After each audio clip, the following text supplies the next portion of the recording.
Help us choose which books to read next on Send Me to Sleep. You can vote using the link in the episode notes. Thanks, everyone. Have you ever thought about making your own podcast? Spotify has a platform that makes the process really easy, all in one place, and completely free. It's called Spotify for Podcasters. It lets you record and edit podcasts right from your phone or computer. Then you can distribute your podcast to Spotify and everywhere else podcasts are heard. Even video podcasts are available on Spotify. With Spotify for Podcasters, you can also earn money in a variety of ways, including ads and podcast subscriptions. And best of all, it's totally free, with no catch. Ever since I started using Spotify for Podcasters, I've been blown away by how easy it is to create podcasts and edit ads and pre-rolls even after the episode has been released. I highly recommend you give it a try if it's something you're trying to do for yourself. Download the Spotify for Podcasters app or go to www.spotify.com/podcasters to get started. Welcome to Send Me to Sleep, the place to find a good night's rest. My name's Andrew, and I'm so pleased you've joined me tonight and taken this time for yourself to ensure you get a peaceful night's sleep. Tonight, I'll be reading Poirot Investigates by Agatha Christie. Chapter 8, The Kidnapped Prime Minister. In this story, Poirot will race against the clock to find the kidnapped French politician. This story has themes that some listeners may find unsettling. However, the story has been edited slightly to make it more suitable for sleep. If you haven't already, find a nice place to get cozy. Take a deep, relaxing breath and settle your body in whatever way feels most comfortable. Now all you'll need to do is follow the sound of my voice. So let your eyes fall heavy and your breath soften as we settle in for a peaceful night's sleep.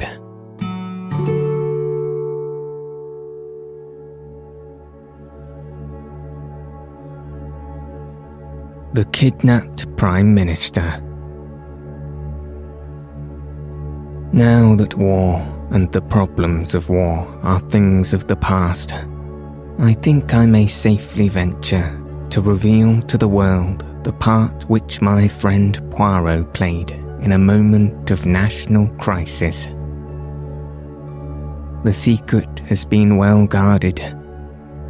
Not a whisper of it reaches the press. But now that the need for secrecy has gone by, I feel it is only just that England should know the debt it owes to my quaint little friend, whose marvellous brain so ably averted a great catastrophe. One evening after dinner, I will not particularize the date. It suffices to say that it was at the time when peace by negotiation was the parrot cry of England's enemies. My friend and I were sitting in his rooms. After having been discharged from the army, I was given a recruiting job, and it had become my custom to drop in on Poirot in the evenings after dinner and talk with him of any cases of interest that might have been on his hands. I was attempting to discuss with him the sensational news of that day. No less than an attempted assassination of Mr. David McAdam, England's Prime Minister. The account in the papers had evidently been carefully censored. No details were given, save that the Prime Minister had had a marvellous escape.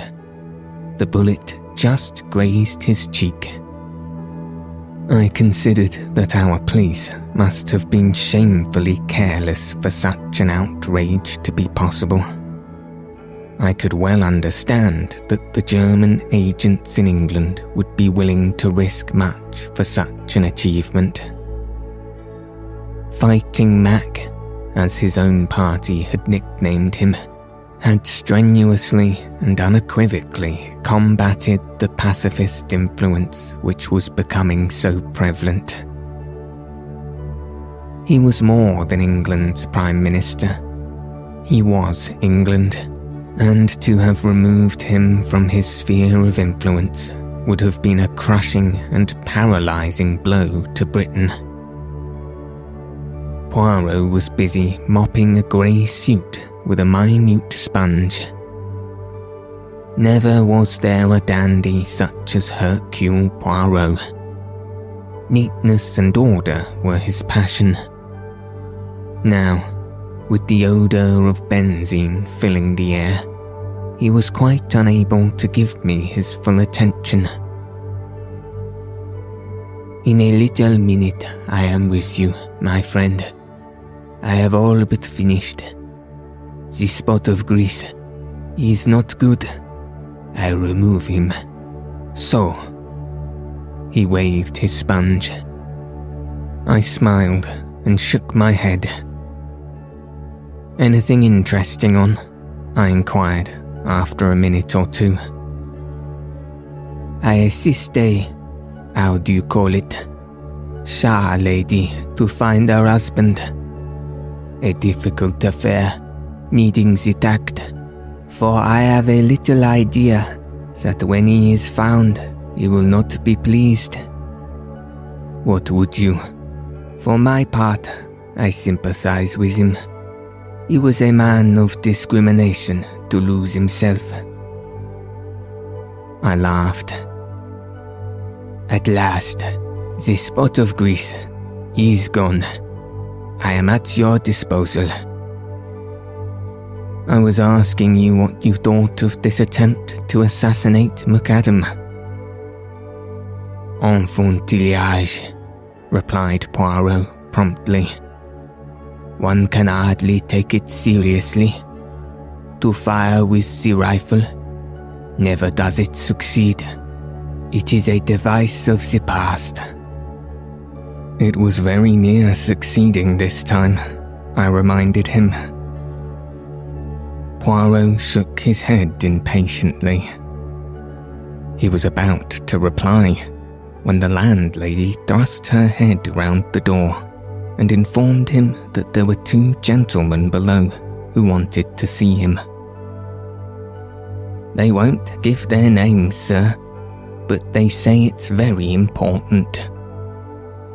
"Let them mount," said Poirot, carefully folding his grey trousers. In a few minutes, the 2 visitors were ushered in, and my heart gave a leap as in the foremost I recognised no less a personage than Lord Astaire, leader of the House of Commons, whilst his companion, Mr. Bernard Dodge, was also a member of the War Cabinet, and, as I knew, a close personal friend of the Prime Minister. "Monsieur Poirot," said Lord Astaire interrogatively. My friend bowed. The great man looked at me and hesitated. "My business is private." "You may speak freely before Captain Hastings," said my friend, nodding to me to remain. "He has not all the gifts, no, but I answer for his discretion." Lord Astaire still hesitated, but Mr. Dodge broke in abruptly. "Oh, come on, don't let's beat about the bush. As far as I can see, the whole of England will know the hole we're in soon enough. Time's everything." "Pray, be seated, messieurs," said Poirot politely. "Will you take the picture, Milo?" Lord Astaire started slightly. You know me? Poirot smiled. Certainly. I read the little papers with the pictures. How should I not know you? Monsieur Poirot, I have come to consult you upon a matter of the most vital urgency. I must ask for absolute secrecy. You have the word of Hercule Poirot. I can say no more, said my friend grandiloquently. It concerns the Prime Minister. We are in grave trouble. We're up a tree, interposed Mr. Dodge. The injury is serious then? I asked. What injury? The bullet wound. Oh, that, cried Mr. Dodge contemptuously. That's old history. As my colleague says, continued Lord Astaire, that affair is over and done with. Luckily, it failed. I wished I could say as much for the second attempt. There has been a second attempt then? Yes, though not of the same nature. Monsieur Poirot, the Prime Minister has disappeared. What? He has been kidnapped. Impossible, I cried, stupefied. Poirot threw a withering glance at me, which I knew enjoined me to keep my mouth shut. Unfortunately, impossible as it seems, it is only too true, continued his lordship. Poirot looked at Mr. Dodge. You say just now, monsieur, that time was everything. What did you mean by that? The two men exchanged glances, and then Lord Astaire said, You have heard, Monsieur Poirot, of the approaching Allied Conference? My friend nodded. For obvious reasons, no details have been given of when and where it is to take place. But, although it has been kept out of the newspapers, the date is, of course, widely known in diplomatic circles. The conference is to be held tomorrow, Thursday evening at Versailles. Now you perceive the terrible gravity of the situation. I will not conceal from you that the Prime Minister's presence at the conference is a vital necessity. The pacifist propaganda, started and maintained by the German agents in our midst, has been very active. It is the universal opinion that the turning point of the conference will be the strong personality of the Prime Minister. His absence may have the most serious results, possibly a premature and disastrous peace. And we have no one who can be sent in his place. He alone can represent England. Poirot's face had grown very grave. Then you regard the kidnapping of the Prime Minister as a direct attempt to prevent his being present at the conference? Most certainly I do. He was actually on his way to France at the time. And the conference is to be held? At 9 o'clock tomorrow night. Poirot drew an enormous watch from his pocket. It is now 9:15. 24 hours, said Mr. Dodge thoughtfully. And a quarter, amended Poirot. Do not forget the quarter, monsieur. It may come in useful. Now, for the details. The abduction. Did it take place in England or in France? In France. Mr. McAdams crossed to France this morning. He was to stay tonight as the guest of the Commander-in-Chief, proceeding tomorrow to Paris. he was conveyed across the channel by destroyer. At Boulogne, he was met by a car from General Headquarters and one of the Commander-in-Chief's ADCs. Eh bien? Well, he started from Boulogne, but they never arrived. What? Monsieur Poirot, it was a bogus car and a bogus ADC. The real car was found in a side road, with the chauffeur and the ADC neatly gagged and bound. And the bogus car? Is still at large. Poirot made a gesture of impatience. Incredible. Surely it cannot escape attention for long. So we thought. It seemed merely a question of searching thoroughly. That part of France is under military law. We were convinced that the car could not go long unnoticed. The French police and our own Scotland Yard men and the military are straining every nerve. It is, as you say, incredible, but nothing has been discovered. At that moment, a tap came at the door, and a young officer entered with a heavily sealed envelope, which he handed to Lord Astaire. Just through from France, sir. I brought it on here, as you directed. The minister tore it open eagerly, and uttered an exclamation. The officer withdrew. Here is news at last. This telegram has just been decoded. They have found the second car, also the secretary, Daniels, chloroformed, gagged and bound, in an abandoned farm, near. He remembers nothing, except something being pressed against his mouth and nose from behind, and struggling to free himself. The police are satisfied to the genuineness of his statement. And they have found nothing else? No. Not the Prime Minister's dead body? Then there is hope. But it is strange. Why, after trying to shoot him this morning, are they now taking so much trouble to keep him alive? Dodge shook his head. One thing's quite certain. They're determined at all costs to prevent his attending the conference. If it is humanly possible, the Prime Minister shall be there.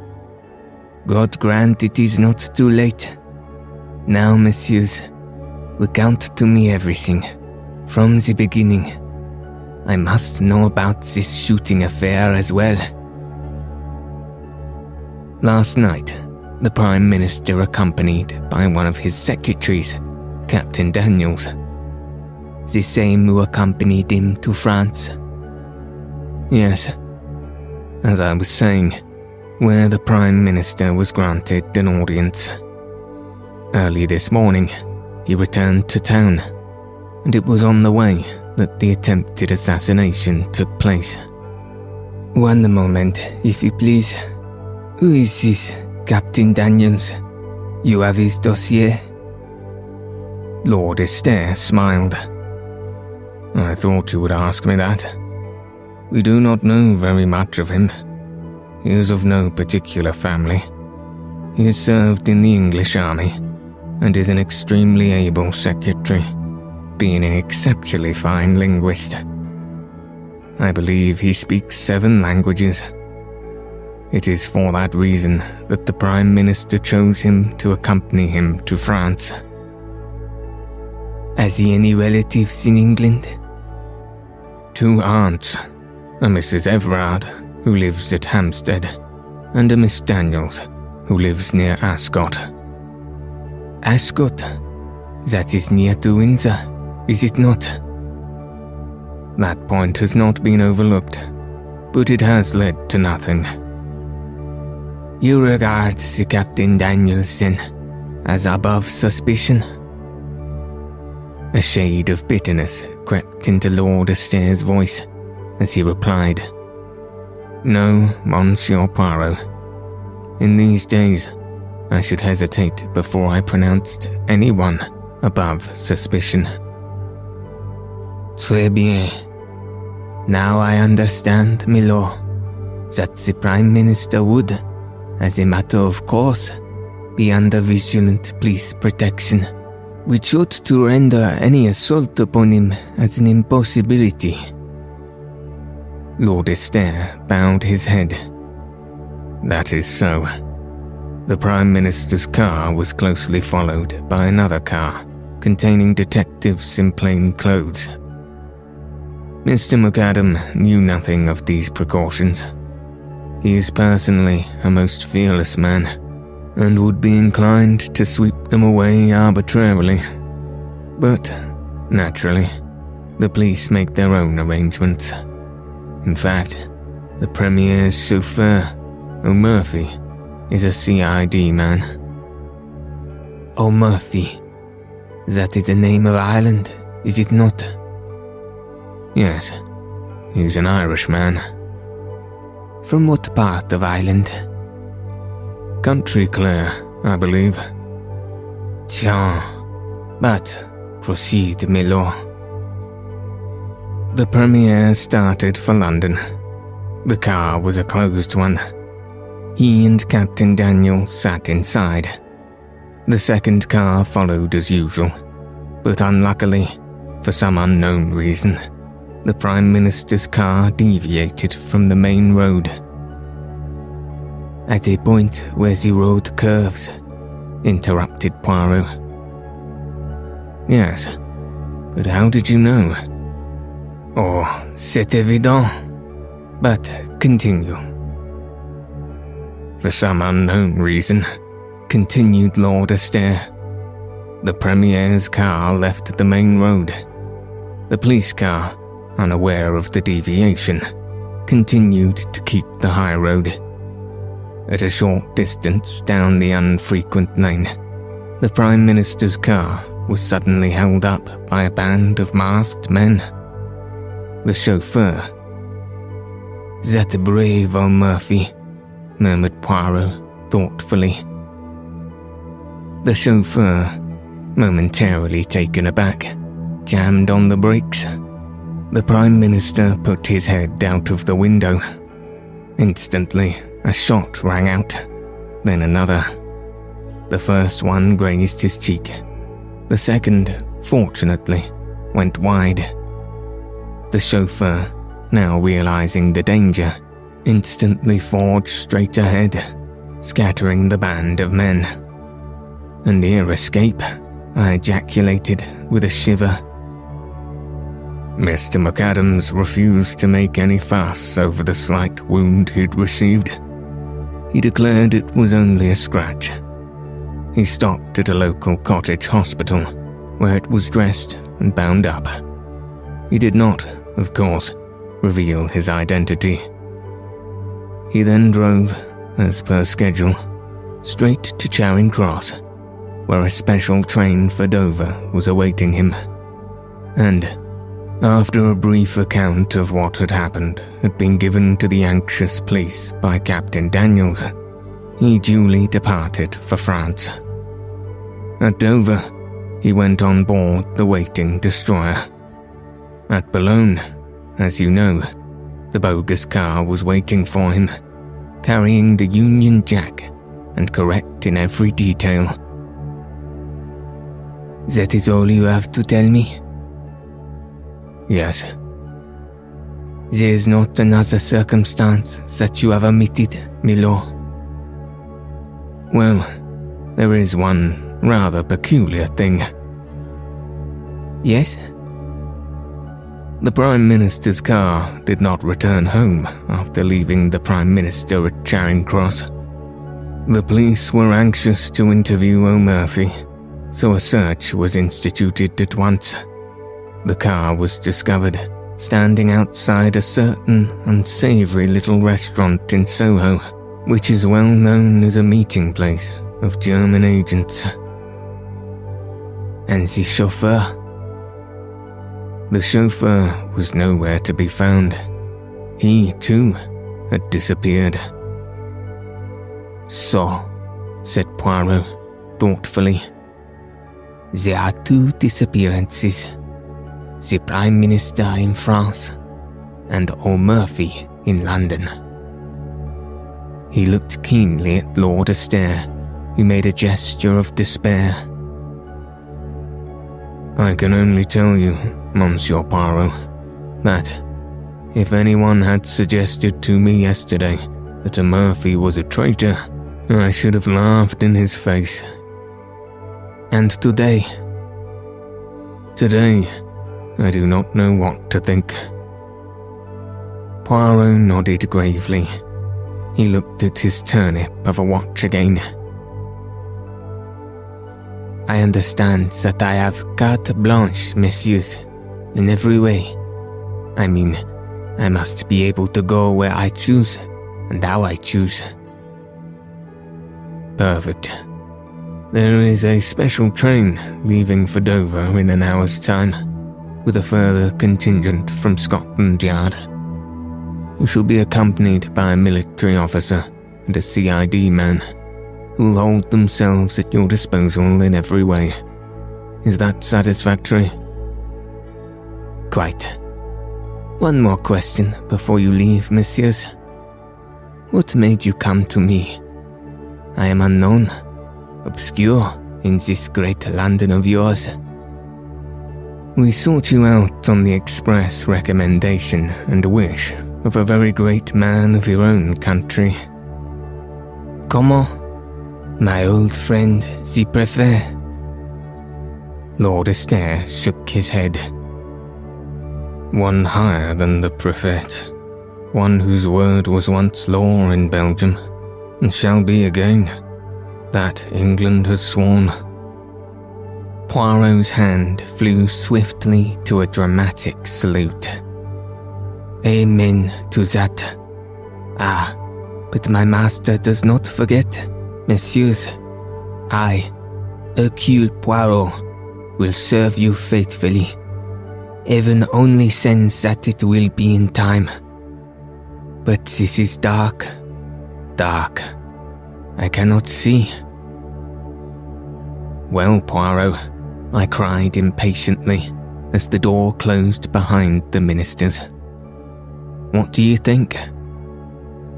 My friend was busy packing a minute suitcase with quick, deft movements. He shook his head thoughtfully. I do not know what to think. My brain deserts me. Why, as you said, kidnap him, when a knock on the head would do as well, I mused. Pardon me, mon ami, but I did not quite say that. It is undoubtedly far more their affair to kidnap him. But why? Because uncertainty creates panic. That is one reason. Were the Prime Minister dead, it would be a terrible calamity. But the situation would have been faced. But now you have paralysis. Will the Prime Minister reappear? Or will he not? Is he dead or alive? Nobody knows. And until they know, nothing definite can be done. And, as I tell you, uncertainty breeds panic, which is what les Boches are playing for.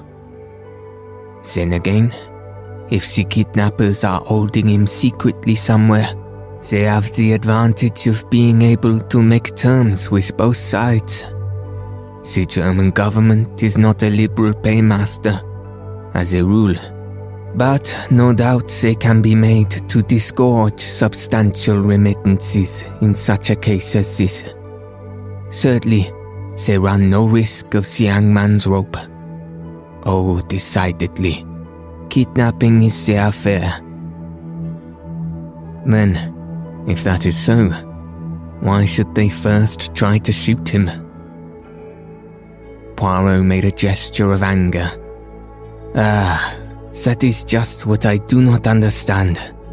It is inexplicable, stupid.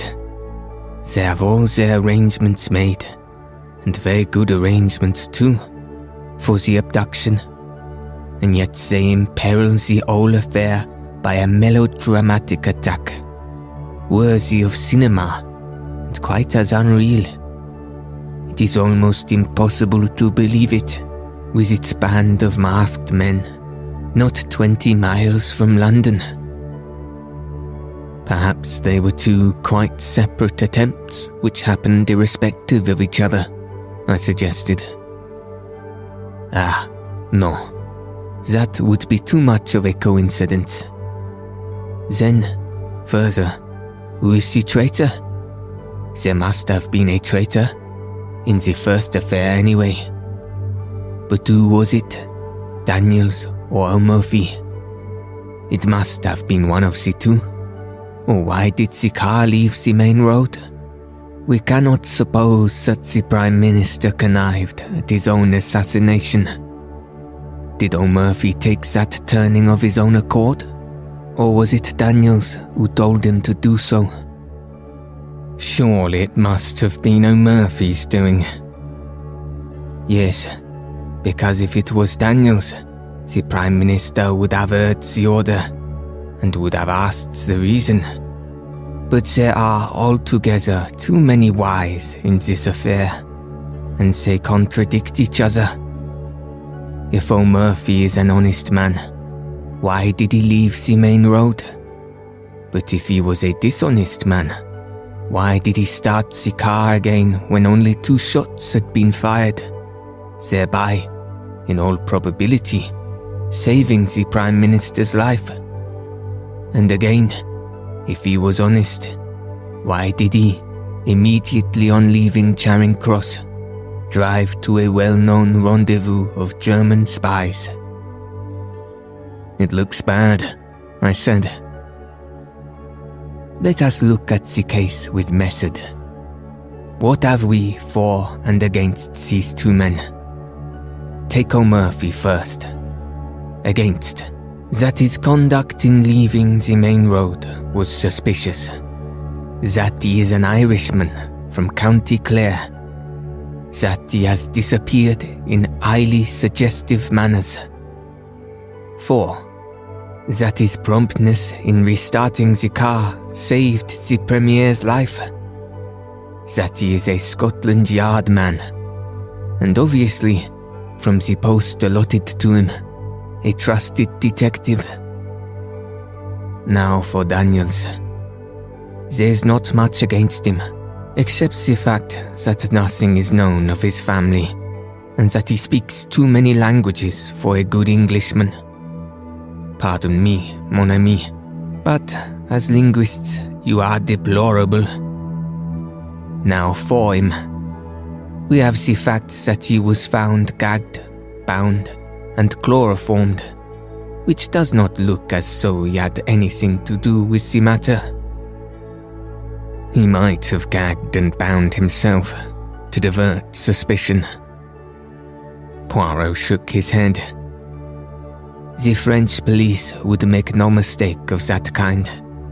Besides, once he had attained his object, and the Prime Minister was safely abducted, there would not be much point in his remaining behind. His accomplices could have gagged him and chloroformed him, of course, but I fail to see what objects they hoped to accomplish by it. He can be of little use to them now, for, until the circumstances concerning the Prime Minister have been cleared up, it is bound to be closely watched. Perhaps he hoped to start the police on a false scent. Then why did he not do so? He merely says that something was pressed over his nose and mouth, and that he remembers nothing more. There's no false scent there. It sounds remarkably like the truth. Well, I said, glancing at the clock, I suppose we'd better start for the station. You might find more clues in France. Possibly, mon ami, but I doubt it. It is still incredible to me that the Prime Minister has not been discovered in that limited area, where the difficulty of concealing him must be tremendous. If the military and the police of 2 countries have not found him, how shall I? At Charing Cross, we were met by Mr. Dodge. This is Detective Barnes of Scotland Yard and Major Norman. They will hold themselves entirely at your disposal. Good luck to you. It's a bad business, but I've not given up hope. Must be off now. And the minister strode rapidly away. We chatted in a desultory fashion with Major Norman. In the centre of the little group of men on the platform, I recognised a little ferret-faced fellow talking to a tall, fair man. He was an old acquaintance of Poirot's, Detective Inspector Japp, supposed to be one of the smartest of Scotland Yard's officers. He came over and greeted my friend cheerfully. I heard you were on this job too. Smart bit of work. So far they've got away with the goods all right. But I can't believe they can keep him hidden long. Our people are going through France with a fine-toothed comb. So are the French. I can't help feeling it's only a matter of hours now. That is, if he's still alive, remarked the tall detective gloomily. Japp's face fell. Yes, but somehow I've got the feeling he's alive all right. Poirot nodded. Yes, he's alive. But can he be found in time? I, like you, did not believe he could be hidden so long. The whistle blew, and we all trooped up into the Pullman car. Then, with a slow, unwilling jerk, the train drew out of the station. It was a curious journey. The Scotland Yard men crowded together. Maps of northern France were spread out, and eager forefingers traced the lines of roads and villages. Each man had his own pet theory. Poirot showed none of his usual loquacity, but sat staring in front of him with an expression on his face that reminded me of a puzzled child. I talked to Norman, whom I found quite an amusing fellow. On arriving at Dover, Poirot's behaviour moved me to intense amusement. The little man, as he went on board the boat, clutched desperately at my arm. The wind was blowing lustily. Mon Dieu, he murmured. This is terrible. Have courage, Poirot, I cried. You will succeed. You will find him. I am sure of it. Ah, mon ami, you mistake my emotion. It is this villainous sea that troubles me. The mal de mer. It is an horrible suffering. Oh, I said, rather taken aback. The first throb of the engines was felt, and Poirot groaned and closed his eyes. Major Norman has a map of northern France if you would like to study it. Poirot shook his head impatiently. But no. Leave me, my friend. See you, to think. The stomach and the brain must be in harmony. Lavigueur has a method most excellent for averting the mal de mer. You breathe in and out, slowly, so, turning the head from left to right and counting 6 between each breath. I left him to his gymnastic endeavours and went on deck. As we came slowly into Boulogne harbour, Poirot appeared, neat and smiling, and announced to me in a whisper that the Lavigueur system had succeeded to a marvel. Japp's forefinger was still tracing imaginary routes on his map. Nonsense. The car started from Boulogne. Here they branched off. Now, my idea is that they transferred the Prime Minister to another car, see? Well, said the tall detective, I shall make for the seaports. 10 to 1 they've smuggled him on a ship. Japp shook his head. Too obvious. The order went out at once to close all the ports. The day was just breaking as we landed. Major Norman touched Poirot on the arm. There's a military car here waiting for you, sir. Thank you, monsieur. But, for the moment, I do not propose to leave Boulogne. What? No, we will enter this hotel here, by the quay. He suited the action to the word, demanded, and was accorded a private room. We three followed him, puzzled and uncomprehending. He shot a quick glance at us. It is not so that the good detective should act, eh? I perceive your sort. He must be full of energy. He must rush to and fro. He should prostrate himself on the dusty road and seek the marks of tires through the little glass. He must gather up the cigarette end, the fallen match. That is your idea, is it not? His eyes challenged us. But I, Hercule Poirot, tell you that it is not so. The true clues are within here. He tapped his forehead. See you. I need not have left London. It would have been sufficient for me to sit quietly in my room there. All that matters is the little grey cells within. Secretly and silently, they do their part, until suddenly I call for a map, and I lay my finger on a spot.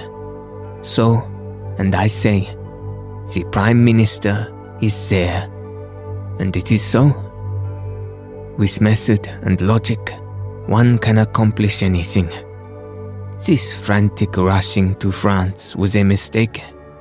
It is playing a child's game of hide and seek. But now, so it may be too late, I will set to work the right way, from within. Silence, my friends, I beg of you.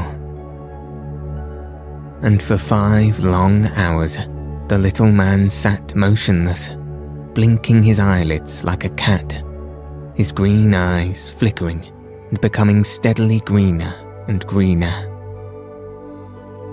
The Scotland Yard man was obviously contemptuous. Major Norman was bored and impatient, and I myself found the time pass with wearisome slowness. Finally, I got up and strolled as noiselessly as I could to the window. The matter was becoming a farce.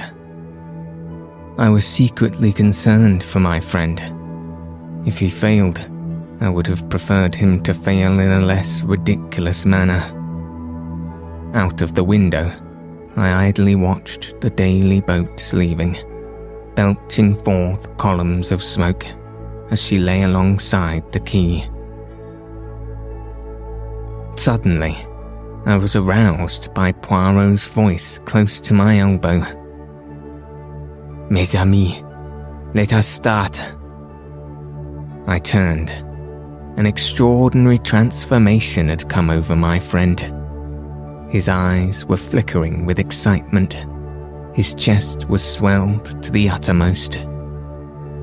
"I have been an imbecile, my friends, but I see daylight at last."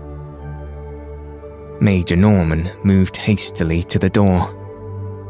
"I'll order the car." "There's no need. I shall not use it. Thank heaven the wind has fallen." "Do you mean you're going to walk, sir?" "No, my young friend. I am no St. Peter. I prefer to cross the sea by boat. To cross the sea? Yes. To work with method, one must begin from the beginning, and the beginning of this affair was in England. Therefore, we return to England. At 3 o'clock, we stood once more upon Charing Cross platform.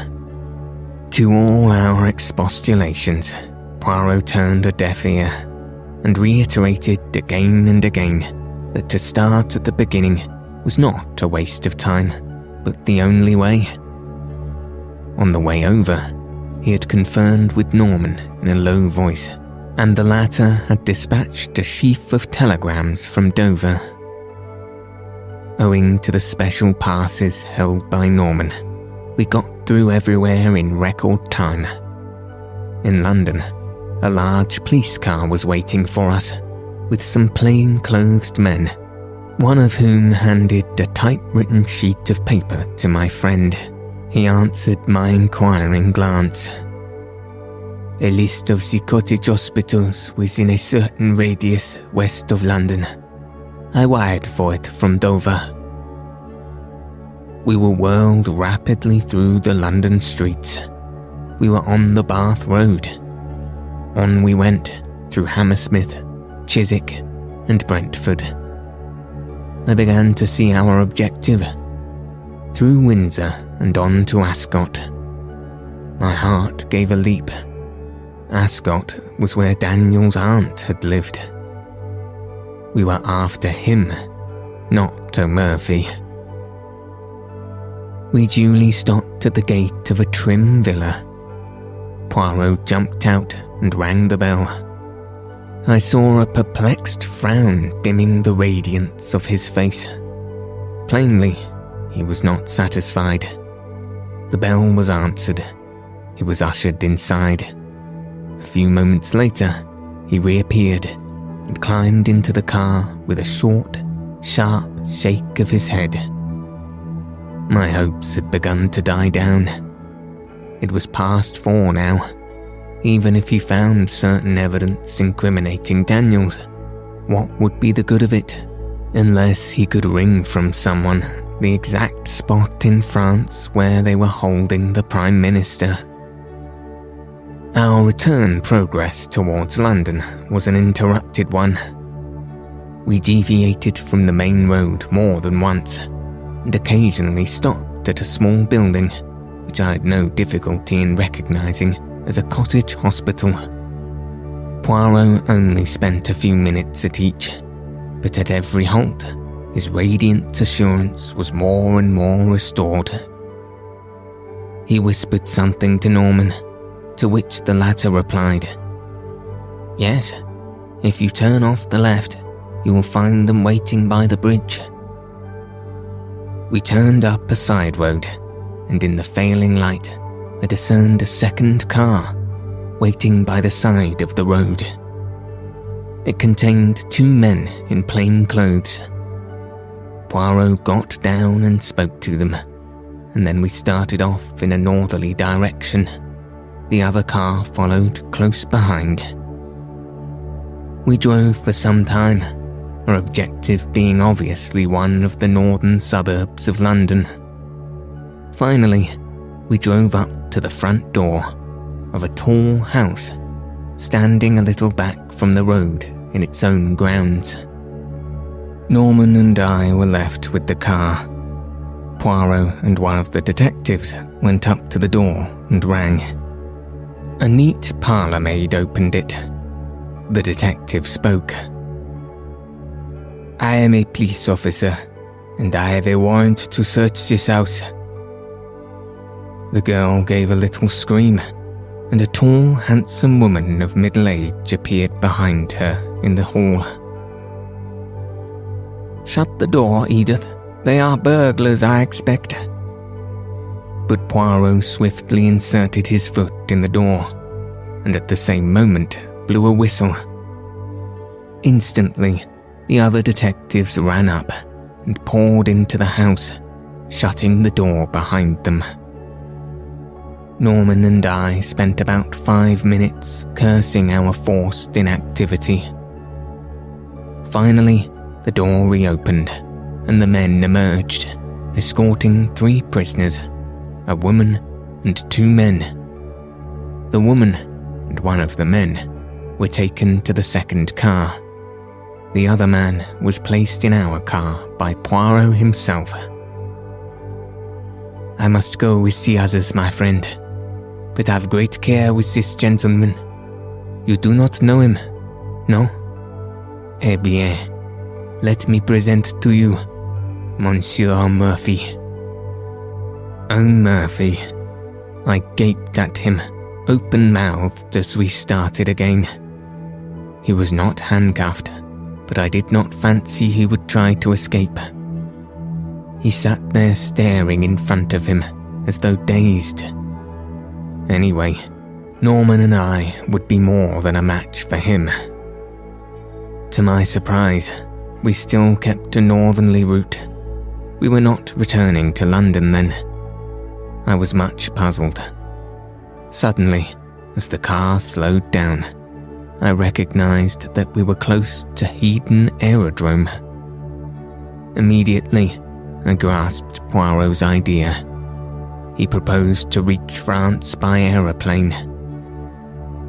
It was a sporting idea, but, on the face of it, impracticable. A telegram would be far quicker. Time was everything.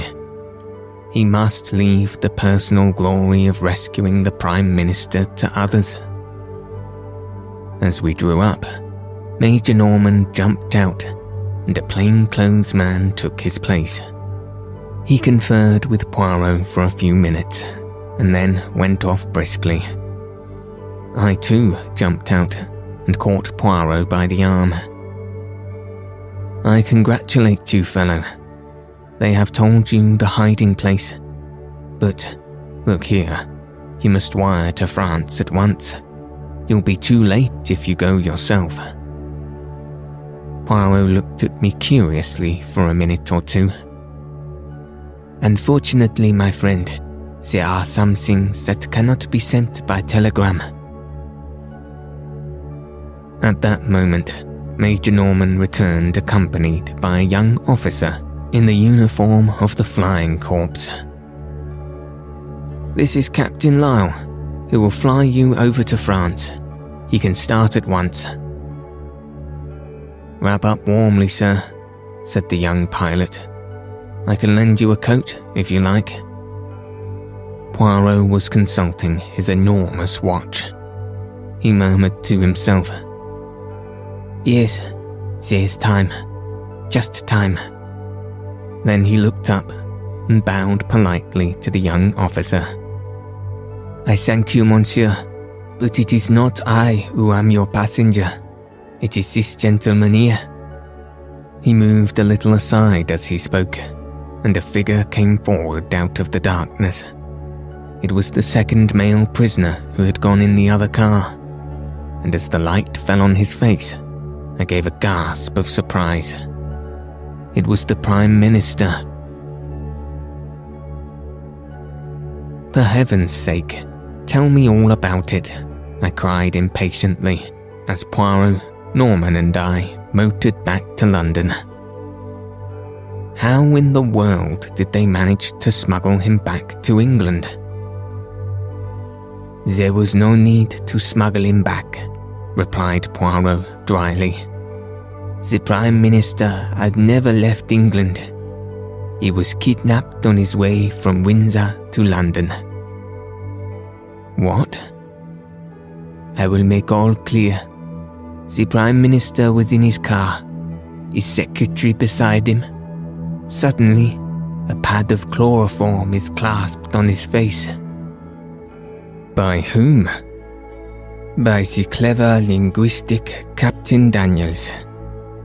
As soon as the Prime Minister is unconscious, Daniels picks up the speaking tube and directs O'Murphy to turn to the right, which the chauffeur, quite unsuspicious, does. A few yards down that unfrequented road, A large car is standing, apparently broken down. Its driver signals to O'Murphy to stop. O'Murphy slows up. The stranger approaches. Daniels leans out of the window, and probably with the aid of an instantaneous anesthetic, such as ethyl chloride, the chloroform trick is repeated. In a few seconds, the two helpless men are dragged out and transferred to the other car, and a pair of substitutes takes their place. Impossible. Pas du tout. Have you not seen music halls turns imitating celebrities with marvelous accuracy? Nothing is easier than to personate a public character.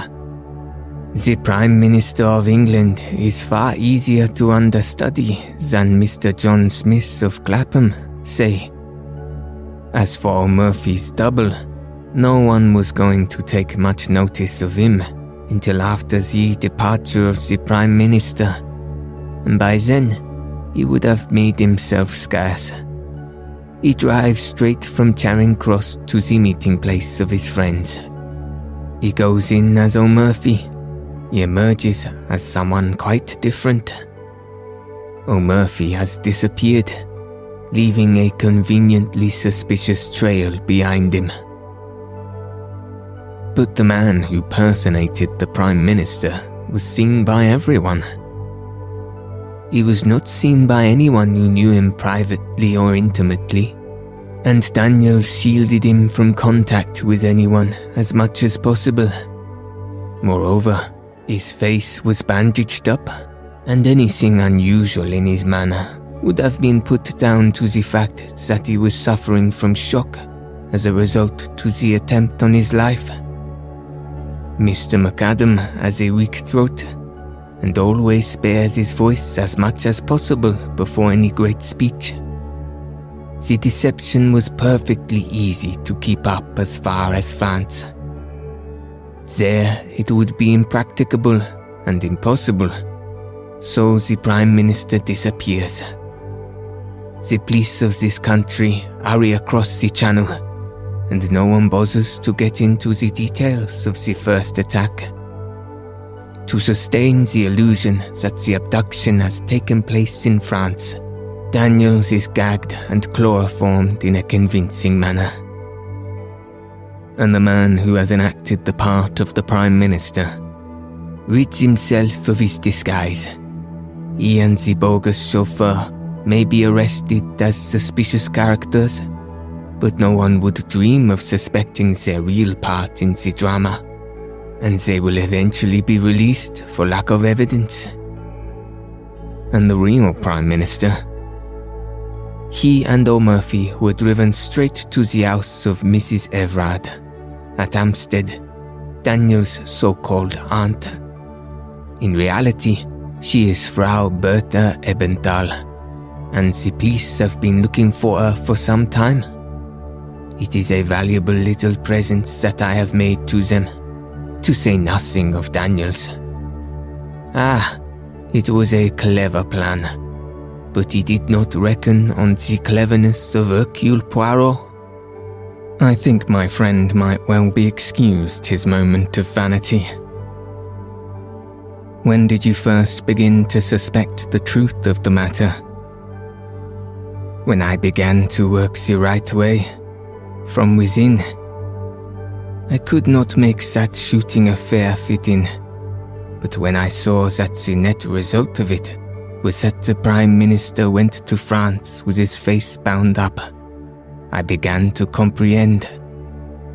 And when I visited all the cottage hospitals between Windsor and London, and found that no one answering my description had had his face bound up and dressed that morning, I was sure. After that, it was child's play for a mind like mine. The following morning, Poirot showed me a telegram he had just received. It had no place of origin and was unsigned. It ran, "In time." Later in the day, the evening papers published an account of the Allied conference. They laid particular stress on the magnificent ovation accorded to Mr. David McAdam, whose inspiring speech produced a deep and lasting impression.